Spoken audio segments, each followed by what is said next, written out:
Olá, queridos irmãos e amigos, como é que vocês estão? Estamos iniciando mais uma semana e eu quero desejar as mais ricas bênçãos do Senhor sobre a sua vida nessa semana que começa. E hoje eu quero conversar um pouquinho com os irmãos sobre a confiança de Moisés a respeito do futuro. E eu quero conversar nesse tema baseado então nas palavras do próprio Moisés reveladas em Deuteronômio capítulo 9, e nós vamos começar lendo então do verso 1 ao verso 7. E enquanto eu leio esse texto, eu queria que você prestasse atenção aqui nessas palavras de Moisés, em duas coisas. Primeiro, que Moisés está falando a respeito do futuro, aqui nesse texto. E também que a marca dessas palavras dele, a marca é a confiança, é a esperança. E eu queria que você então lesse junto comigo. Ele diz assim: escute, Israel, hoje vocês vão passar o Jordão, olha a confiança. Hoje vocês vão passar o Jordão para tomar posse de nações maiores e mais fortes do que vocês. Olha quanta confiança. Cidades grandes e com muralhas que chegam até os céus. Um povo grande e alto, filhos dos Anaquins, que vocês conhecem e de quem vocês já ouviram dizer: quem poderá resistir aos filhos de Anak? Então veja quanta confiança ele está expressando aqui a respeito do futuro. Verso 3 ele continua: saibam, olha só, saibam. Ele está dizendo aqui, tenham certeza, ó Israel, saibam, pois hoje que o Senhor, o seu Deus, é quem vai adiante de vocês. Ele é fogo que consome. Ele os destruirá e os subjugará diante de vocês. Assim vocês os expulsarão e depressa os farão desaparecer, como o Senhor prometeu a vocês. Que interessante, né? Quanta esperança e quanta certeza Moisés expressa aqui.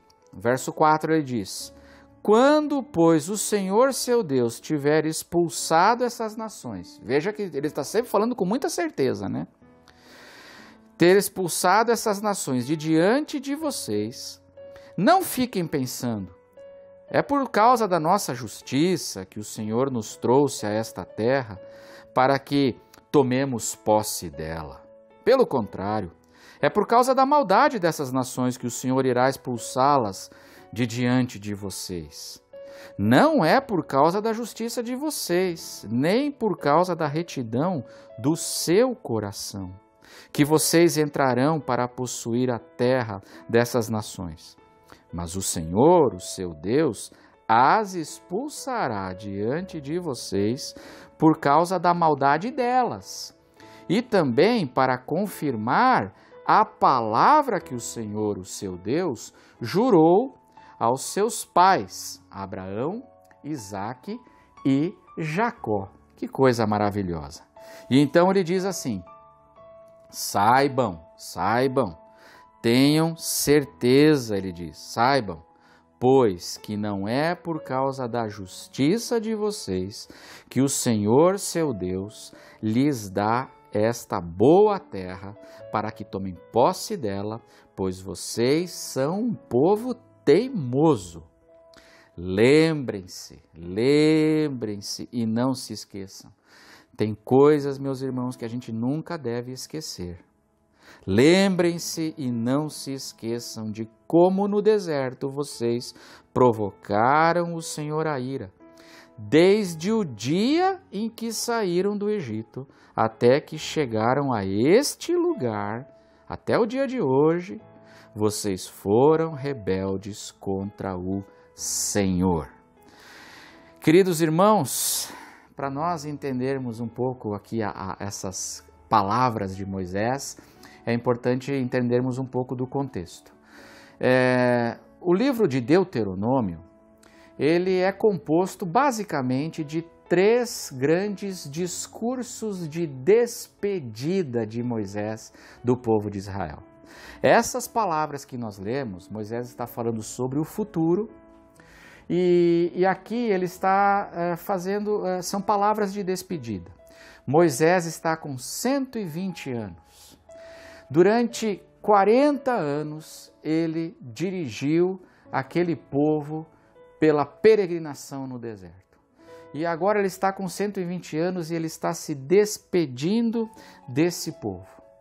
E aí é muito interessante perceber, e por isso que eu fiz questão de frisar, que ele chega aqui em Deuteronômio 9, nessas suas palavras de despedida, e o Moisés chega um homem idoso, mas ele está cheio de esperança, cheio de bom ânimo, ele está cheio de confiança a respeito do futuro do seu povo. E isso é muito interessante, sabe por quê, irmãos? Porque se havia um homem na terra com boas razões para estar cheio de pessimismo, cheio de incredulidade, cheio de frustração, cheio de desapontamentos, esse alguém era Moisés. Porque a vida desse homem não foi fácil. Esse homem passou ao longo desses 120 anos de vida, desde o início, ele passou por lutas terríveis e tremendas. Ele nasceu num país, numa comunidade, ele nasceu num lugar que era cheio de opressão. O faraó mandou matar os meninos, afogar os meninos no rio Nilo, mandou as parteiras matarem se fosse menino. Ele já nasceu num contexto, numa sociedade repleta de injustiças, e ele só sobreviveu pela graça de Deus. Moisés não teve uma vida fácil desde o seu primeiro dia de vida. Isso é impressionante. É impressionante ele chegar aqui em Deuteronômio 9 com tanta confiança, porque Moisés tinha no currículo, ele e o povo de Israel, ele tinha no currículo muitos fracassos e desapontamentos. Por exemplo, 40 anos antes dessas palavras aqui, eles fracassaram na tentativa de conquistar a terra prometida. Eles tinham o trauma no currículo, o trauma de fracassos e desapontamentos. E se tem uma coisa que faz a gente ter muita insegurança sobre o futuro, né, são as dores do passado, não é verdade? Todas aquelas dores, cicatrizes, desapontamentos, os fracassos, os erros que a gente comete, as burradas que a gente fez, as tentativas que a gente fez e não deram certo, tudo isso, são todos esses traumas do passado, tem um poder enorme de fazer a gente perder a confiança no futuro. Mas mais do que isso, é impressionante, ele está tão cheio de confiança aqui em Deuteronômio 9, porque os problemas do futuro, que ele no texto que nós lemos que ele descreve, continuam tão grandes quanto eram 40 anos antes. Porque 40 anos antes, eles, diante da ameaça dos anaquins, daqueles gigantes, eles desistiram do sonho, eles fracassaram na tentativa da conquista de Canaã, eles recuaram, eles se acovardaram, eles têm esse fracasso no currículo e tem aquele pavor, né, dos gigantes diante deles. E aí, o que Moisés está dizendo aqui em Deuteronômio 9 é que esses gigantes continuam lá, os gigantes ainda estão lá. Ou seja, a confiança de Moisés não vem porque as coisas ficaram mais fáceis ou parece que as coisas amanhã serão mais fáceis. Não é essa a causa da confiança de Moisés. Porque ele diz, olha, os gigantes continuam lá, existem muralhas imensas, cidades com muralhas que vão até o céu. obstáculos imensos para a gente transpor.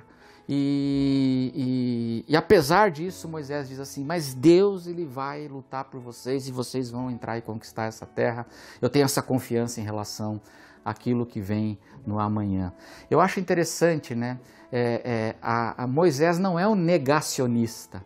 Ele não olha para o futuro dizendo assim, eu estou confiante, porque as coisas vão melhorar e porque as coisas serão mais fáceis ano que vem. E não é isso. Ele não é um negacionista. Ele é um realista. Ele olha com realismo para a situação e diz assim, tem muralhas enormes, gigantes enormes, continuam lá, mas apesar disso, ele olha e diz, mas eu olho com muita esperança para o futuro dos meus filhos, do meu povo. Mas mais do que isso, a confiança dele é estranha também porque o povo de Israel continua, e nós lemos aqui, né, tão duro de coração, tão teimoso e tão complicado desde quando saiu do Egito. Ou seja, a confiança de Moisés não está assim baseada porque o povo de Israel melhorou. Não, lá no início, há 40 anos atrás, o povo foi covarde, o povo foi rebelde, né? Mas agora não, agora o povo é um outro povo. Você precisa ver, esse povo aqui estudou, esse povo aqui é outro povo agora. E aí a confiança dele está baseada no povo. Não está, porque no texto que nós lemos 3 vezes, Moisés diz assim, olha, quando o Senhor Deus tiver expulsado as nações e colocado vocês lá, e ele fala isso com confiança, ele diz assim, não digam que foi por causa da justiça de vocês. Não digam isso. Saibam, pois, que não é por causa da justiça de vocês que o Senhor, seu Deus, lhes dá essa boa terra para que tomem posse dela, pois vocês são um povo teimoso. E vocês são rebeldes, vocês são complicados, vocês são imperfeitos. A confiança de Moisés não estava no povo, na nova geração que nasceu no deserto e que agora vai lutar, diferente dos pais. Não, a confiança dele não está. A confiança de Moisés no futuro, se a gente fosse parafrasear para a gente hoje, assim, não está porque tem políticos novos na política, tem gente aí chegando e aí agora a gente pode ter esperança que o Brasil vai melhorar. Não é nada disso. A esperança dele não estava, porque o povo de Israel continuava tão complicado desde quando saiu do Egito. Diz aqui o verso 7, desde o dia em que saíram do Egito até que chegaram a este lugar, vocês foram rebeldes contra o Senhor. Então não era um povo melhor. E aí vem a pergunta, então, baseado no que Moisés tinha tanta esperança e confiança sobre o futuro? Por quê? Um homem que tinha tudo para estar pessimista, um homem que tinha todas as razões para estar desanimado, que humanamente falando não tinha motivo para ter tanta esperança e tanto bom ânimo para a vida. Por que ele chega aqui em Deuteronômio 9 e ele chega no final da sua vida olhando para o futuro com tanto encorajamento no coração, com tanta fé, tanta confiança? A razão é porque a confiança de Moisés estava baseada numa coisa só, estava baseada em Deus. A confiança e a esperança de Moisés estavam em Deus. Diz aqui, é isso que Moisés ensina aqui no capítulo 9. Estava baseada na fidelidade de Deus e estava baseada na graça de Deus. É o que nos diz o texto aqui. Verso 3, olha o que ele fala aqui. Por que ele tem tanta confiança? Saibam. Verso 3 começa com um saibam. Tenha certeza, saibam, pois, hoje que o Senhor, seu Deus, é que vai adiante de vocês. Ele é fogo que consome, ele os destruirá e os subjugará diante de vocês. Assim vocês os expulsarão e depressa os farão desaparecer, como o Senhor prometeu a vocês. Veja, Moisés tem confiança porque ele confia nas promessas de Deus, na fidelidade que Deus tem à sua palavra. E mais do que isso, no verso 5, ele diz assim, na parte B, o Senhor, o seu Deus, as expulsará diante de vocês por causa da maldade delas e também para confirmar a palavra que o Senhor, o seu Deus, jurou aos seus pais Abraão, Isaque e Jacó. É a fidelidade de Deus, a sua aliança, as suas promessas e a sua palavra, é que essa era a âncora de Moisés e que fazia ele um homem que, depois de passar por tanta coisa na vida, ele não termina amargurado, pelo contrário, ele termina um homem que olha para o futuro cheio de encorajamento e de esperança. E mais do que isso, a segunda razão que ele dá para ele estar tão assim cheio, né, de confiança, por causa da fidelidade de Deus em primeiro lugar e por causa da graça de Deus. É o que ele começa a dizer então na sequência do capítulo 9. Ele começa a falar da graça de Deus. Ele diz assim: em Horebe, vocês tanto provocaram o Senhor à ira, que o Senhor ficou irado com vocês ao ponto de querer destruí-los. Quando eu subi o monte para receber as tábuas de pedra, veja bem, as tábuas da aliança, guarde esse nome, as tábuas da aliança que o Senhor havia feito com vocês, fiquei no monte 40 dias e 40 noites.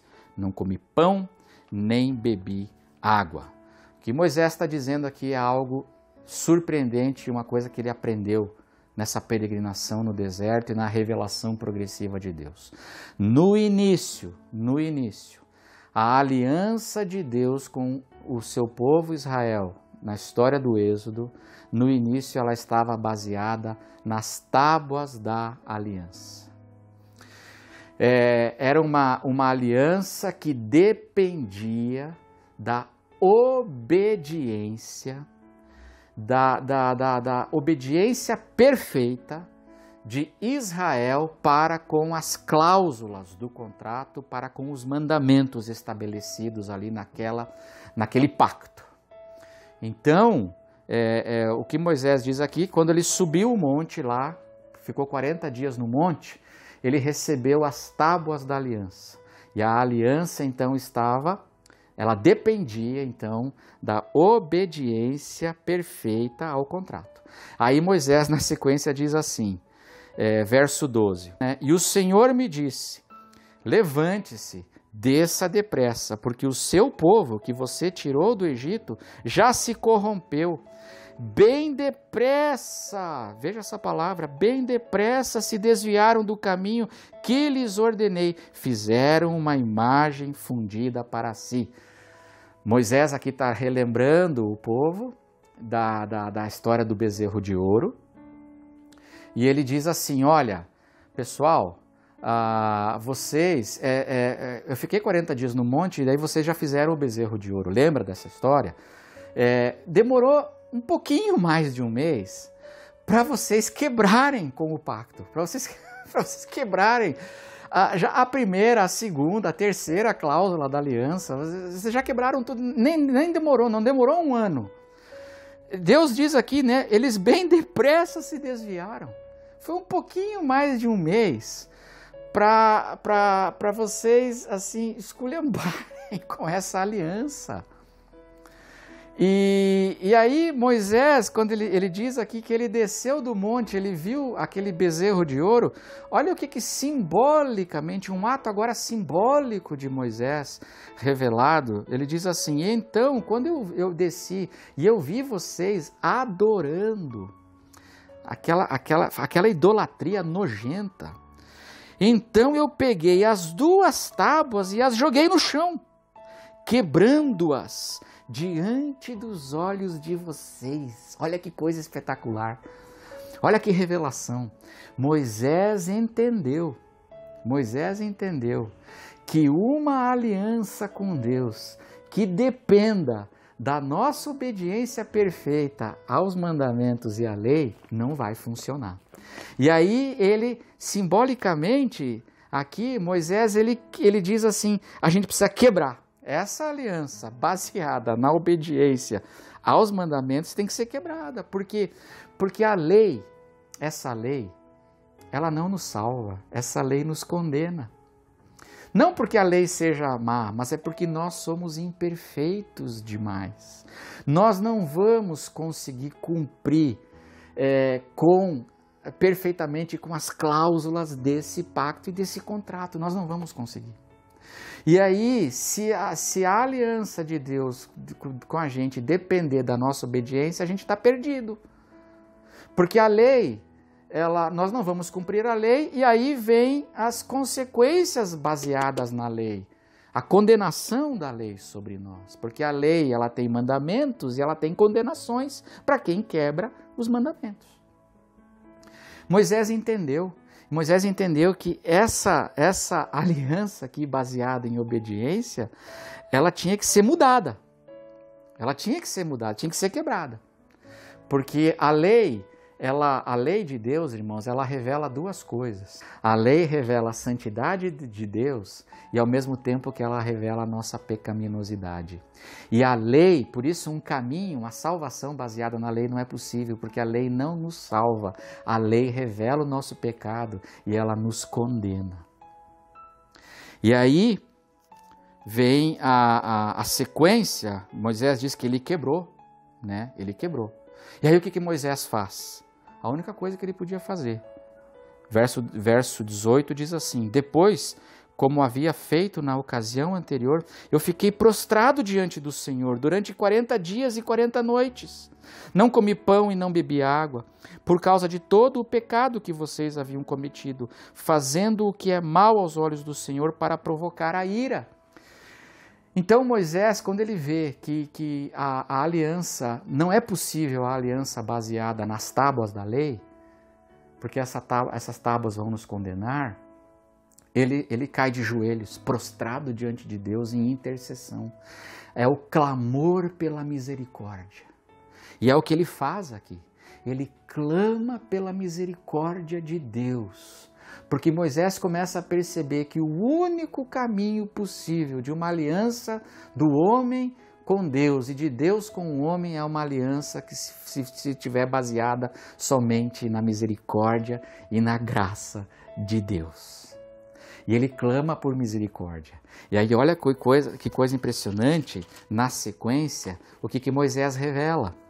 No capítulo 10 agora, ele diz assim: naquele tempo, o Senhor me disse: corte 2 tábuas de pedra, como as primeiras, e suba o monte para encontrar-se comigo. Faça também uma arca de madeira. Olha, agora tem um elemento novo. Na revelação progressiva de Deus, agora aparece um elemento novo. Escreverei nas 2 tábuas as palavras que estavam nas primeiras e que você quebrou.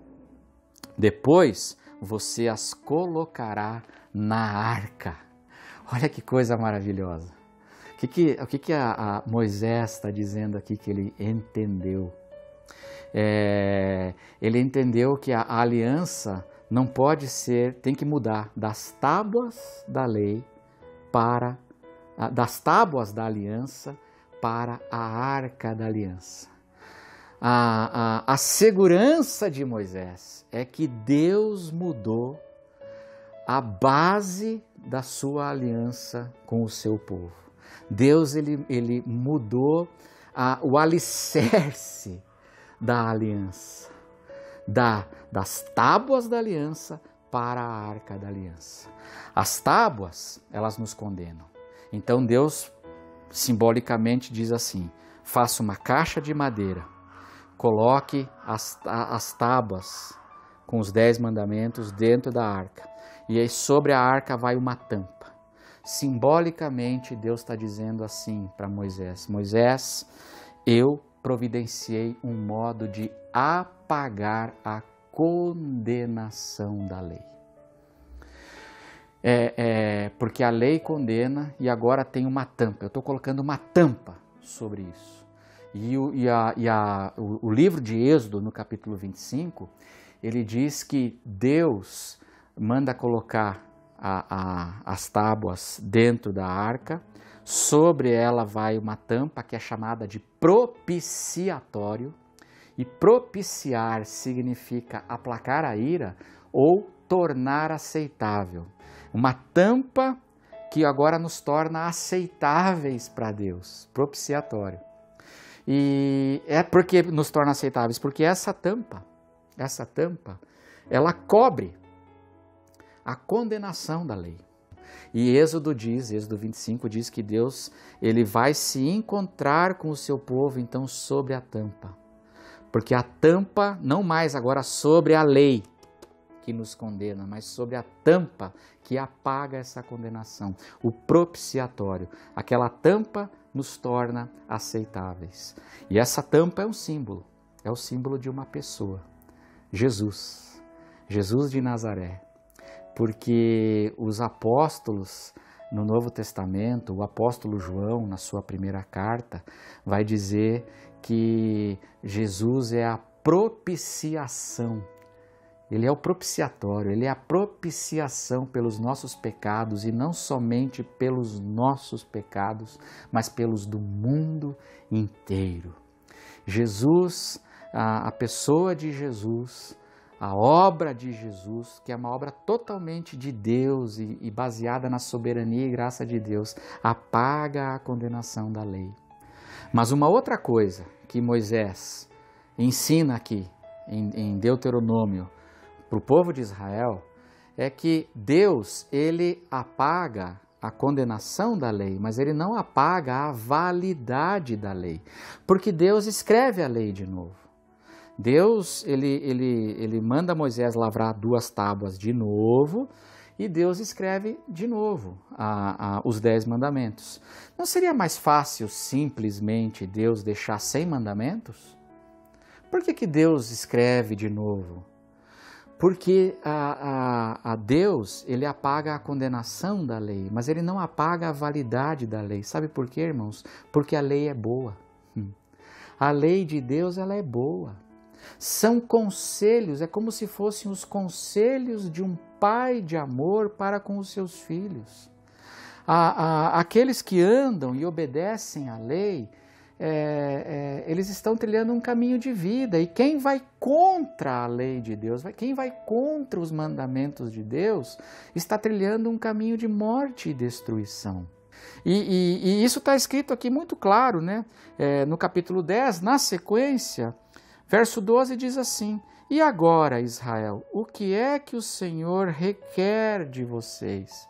Não é que vocês temam o Senhor seu Deus, andem em todos os seus caminhos, amem e sirvam ao Senhor seu Deus de todo o coração e de toda a alma, para guardarem os mandamentos do Senhor e os seus estatutos que hoje lhe ordeno, para o bem de vocês. A lei de Deus continua valendo como conselho de vida para as nossas vidas. Não é difícil de entender isso. A lei de Deus hoje funciona como aquele pai que diz para o seu filho assim: filho, não colocarás o dedo na tomada. Né? 11º mandamento, né? Não colocarás teu dedo na tomada. Por quê? Porque o pai é chato? Porque o pai ele não quer ver o filho, ele gosta de proibir coisas para o filho? Não. Por que ele diz isso para o filho? Porque ele ama o filho. E o filho que seguir o mandamento do pai vai estar seguindo um caminho de vida. Né? Aquele que for, não, meu pai só quer acabar com a minha liberdade, deixa eu fazer do jeito que eu quero, e coloca o dedo na tomada, acaba frito, né? Então, essa é a revelação aqui que Moisés faz. E eu encerro essa mensagem, então, dizendo o seguinte: Moisés, ele tinha tudo para chegar aqui em Deuteronômio 9, um homem totalmente pessimista, amargurado com a vida e olhando para o futuro assim, só vendo e esperando tragédia, só isso. Mas não é assim que ele chega. Ele chega aqui surpreendentemente, cheio de encorajamento para as pessoas, cheio de confiança, cheio de esperança. Por quê? porque a confiança de Moisés estava baseada totalmente em Deus, na fidelidade de Deus às suas promessas e às suas palavras, e também na graça de Deus revelada através da sua palavra, do seu evangelho, a graça de Deus. Moisés sabia que a aliança agora, ela era uma aliança alicerçada na misericórdia de Deus, e por isso ele tinha confiança. E aí ele encoraja as pessoas dizendo, olha, e obedeçam a Deus, obedeçam a palavra, porque essa palavra é caminho de vida. O fato de Deus ter uma aliança comigo baseada na sua graça, não me dá o direito de eu viver uma vida do jeito que eu quero, numa autonomia, viver do jeito que eu quero, porque isso aí não é vida. E você vai causar muita destruição para si mesmo, e você vai trazer muita dor para os outros, e Deus vai ficar profundamente triste com você. Ande nos caminhos de Deus, porque eles são caminhos de vida para cada um de nós. Amém, queridos irmãos? Vamos orar? Vamos orar. Fecha os teus olhos, abra o teu coração para o Senhor. Nosso Deus e nosso Pai, nessa semana que começa, nós olhamos agora para frente e nós queremos pedir que o Senhor nos dê a graça de olharmos para frente, para o amanhã, com esse mesmo olhar de esperança e de fé que Moisés teve. Nós também passamos por muitas circunstâncias, Senhor, muitos desapontamentos e frustrações e tantas coisas, tantos traumas que podem machucar o coração. Tem gente agora que está orando, que está me ouvindo, Senhor, que está assim, que precisa cura no coração. E em nome de Jesus eu peço hoje, ó Espírito Santo de Deus, cura o coração e a mente dessas pessoas. E hoje, Senhor, nós escolhemos e nós decidimos confiar em Ti, mais uma vez. Confiar, pôr a nossa esperança unicamente no Senhor. E confiando, crendo na Tua fidelidade e descansando pela fé na Tua graça e misericórdia. O Senhor estará conosco, o Senhor vai à nossa frente, porque o Senhor é misericordioso. Louvado seja o nome do Senhor. E que a graça do Senhor Jesus, que o amor de Deus, o Pai, e que a consolação do Espírito Santo esteja sobre cada um de vós, desde agora e para sempre, em nome de Jesus. Amém. Amém. Amém, queridos irmãos. Então, que Deus abençoe ricamente a sua vida e que o teu coração fique cheio de esperança e de confiança por causa da palavra de Deus.